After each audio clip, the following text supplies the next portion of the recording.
So, while there are some clinical terms for this, um, I'm going to use some of them, but I'm also just going to describe some. And it's pretty typical dysfunctional family behavior. And if you need more, feel free to interrupt me or ask questions. So, one of the things that came up recently when I'm around my family of origin is accusing me. Let me see if I can articulate this. Accusing me of exactly what I'm doing as if something's wrong with it. For example,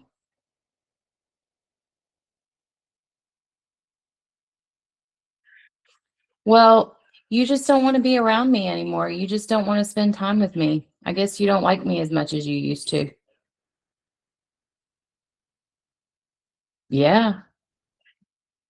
Like, well, I mean, if you are you asking me?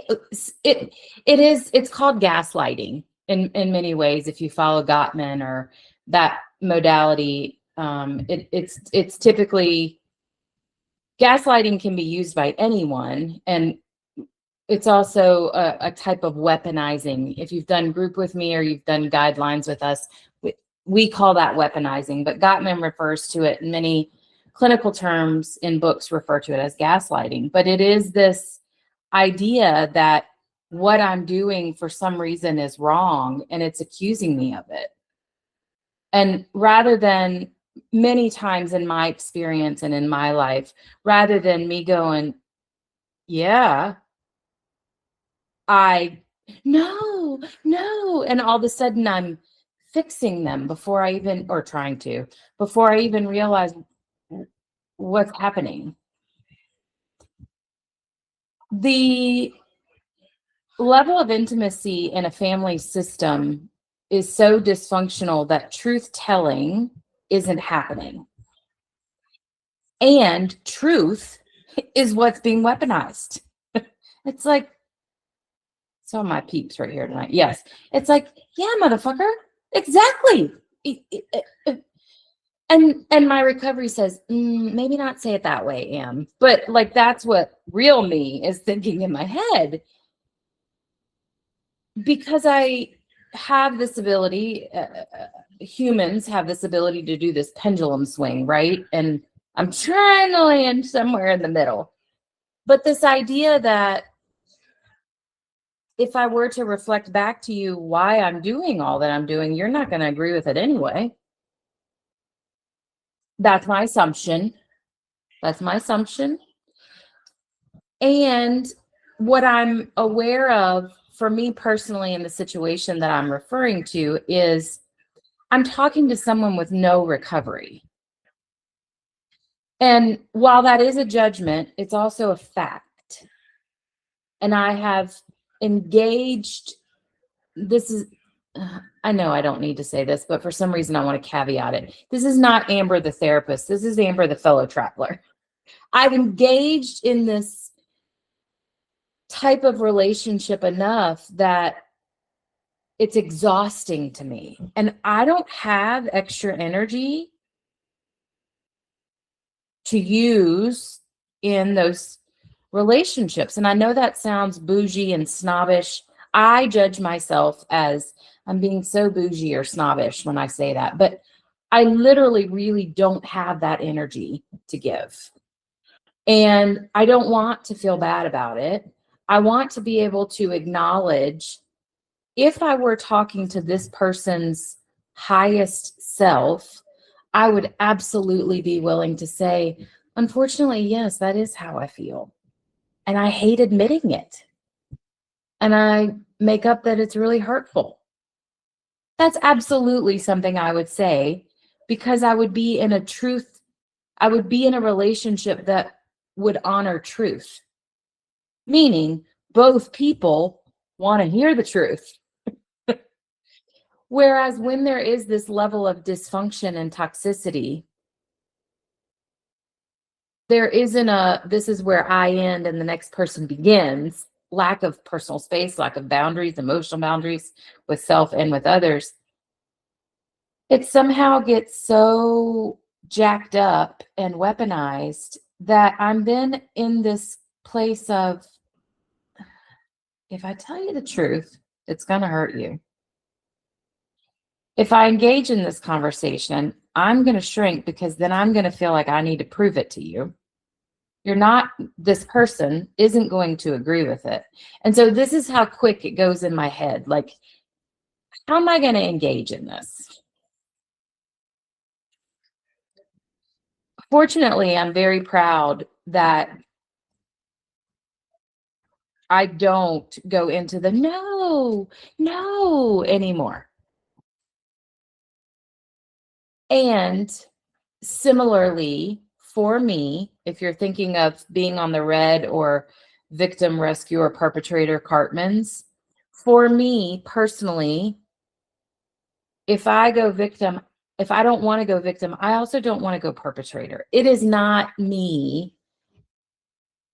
It is not me in my recovery to cause harm or say something that I know is going to be hurtful. Now, is it fact? Maybe. Can I control how someone takes it? No.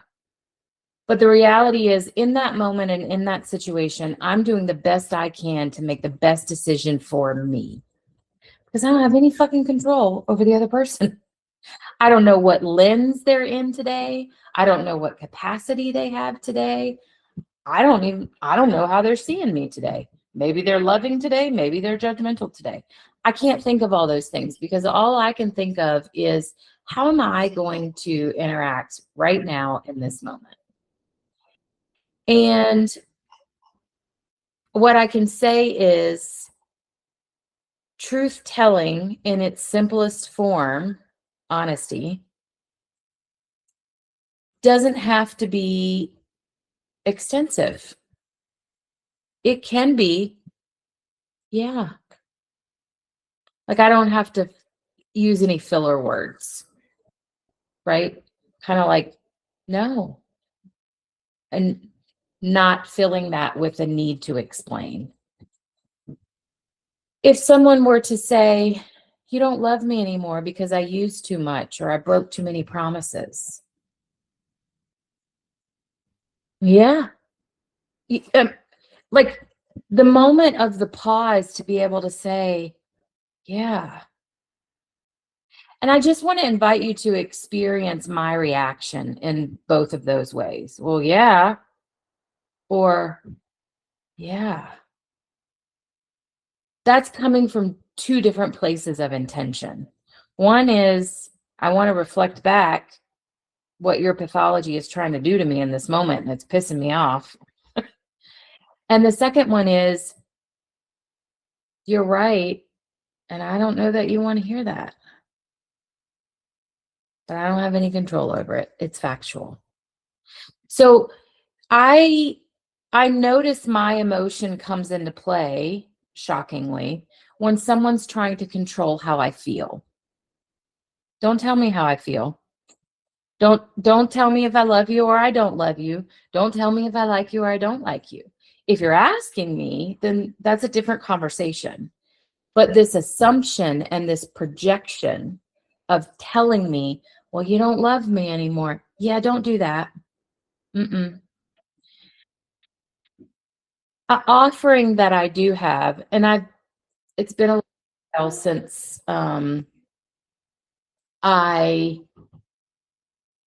have needed to use this one, but it's been a little while with, instead of engaging in a conversation, I engage in clarity first.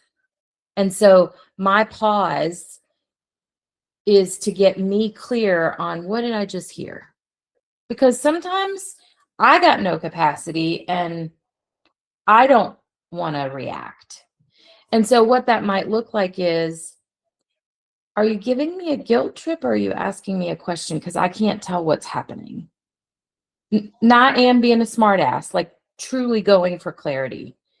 And sometimes the people I'm talking to are like, nope, that's totally a guilt trip. Thank you for the honesty. I'm not engaging in that. Or it is, no, I really, like, I want to know. Oh, okay. Because see, those are two totally different conversations. And what I know about when I use that approach, is this a guilt trip or are you really asking me? When I go for that clarity, I'm leaning in.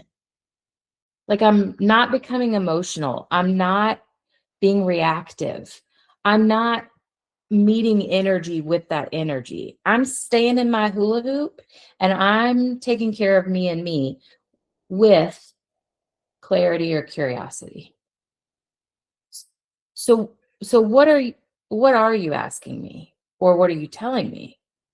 Because if they come back with, well, I know that's how you feel, my response is going to be very different. And I just need clarity. I need to know, what am I going to step in this shit, or am I going to lean in any further, or am I going to stop it? Am I going to shut it down? And I feel like, well, what I can say is all behavior serves a purpose. And what I know, not always in the moment, but what I know is that level of manipulation or gaslighting or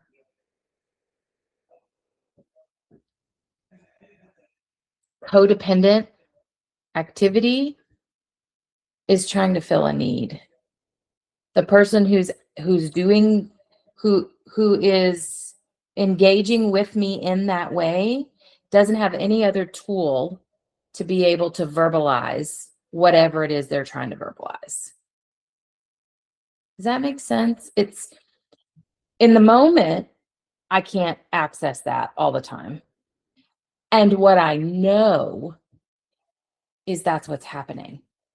And I know that because I used to be that 15, 20 years ago. I didn't have the words. I would partake in guilt trips or gaslighting because I didn't have any other way to get my need met. I was afraid or I was scared. And I'm trying to figure out, is this person mad at me? Well, wouldn't it have just been simple to say, are you mad at me? Well, one might think, but when there's not truth telling, when both people aren't interested in the truth, that's not what shows up most of the time. And even when now as a therapist, when I am training my team on how to conduct family sessions or couples sessions, system sessions, that has to be the first part of what's being addressed is, what are you after? What is the goal? It is the goal to be able to hear each other? Okay. Well, then there has to be enough space for that to happen. And people have to be able to say what they're feeling. In those moments of me 15, 20 years ago, that is what I was feeling, but I didn't know how to say it any differently. So the skill of recovery gives me more language. It helps me recognize, slow down. What did I just hear? And then I check in with curiosity of, is that what you just said? Sometimes I'm shocked and amazed by what I get. And other times I'm like, oh no, I didn't mean it that way. Like, my recovery or staying on the green was enough to pull them back into the green, which is ultimately what I want, regardless of what the other person does. I just want to be on the green. So in sharing this, again, I knew that I wasn't going to use a lot of clinical language, and I don't want to create all this hypothetical situations, but recognizing gaslighting and or manipulation, not an excuse and not to justify, does serve a need, and it is protective. And so when I go in and I can come from a place of understanding, I don't have to play the game. I don't have to jump in and be gaslit. And I also don't have to react if I don't want to. I can meet it with curiosity or a question. And then I'm staying in my hula hoop. Doesn't mean they're not going to become defensive. Doesn't mean they're not going to go a little deeper with whatever that statement was. We don't have control over that. What it does mean is I have aware of what it's doing to me, and this is where I'm going to stop it. The theme that I'm describing is I'm responsible for keeping me emotionally safe. I ain't dancing with anyone or anything that I don't want to. Doesn't mean the other person isn't going to try. Does mean that it's my responsibility to keep me safe. And while, yes, sometimes that has to do with physical safety, I'm speaking specifically about emotional safety. That boundary first happens with me, which says, slow it down, Am. What did you just hear? And then secondly, that happens relationally with me and the other person. So the safety that I'm creating is for me and about me. Could other people benefit from it by staying on the green? Maybe, but I don't have control over that.